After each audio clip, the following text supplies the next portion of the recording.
In this problem, 500 power 2 minus 499 power 2 equals to, find out the correct answer out of which option: A equals to 1, B 99, C 999, or D none of the above.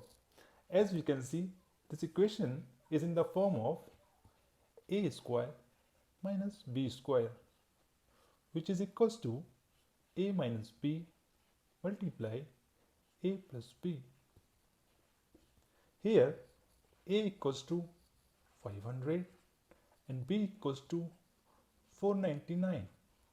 So this equation becomes 500 minus 499 multiply 500 plus 499. Here it becomes 1 multiply 500 plus 499 is 999.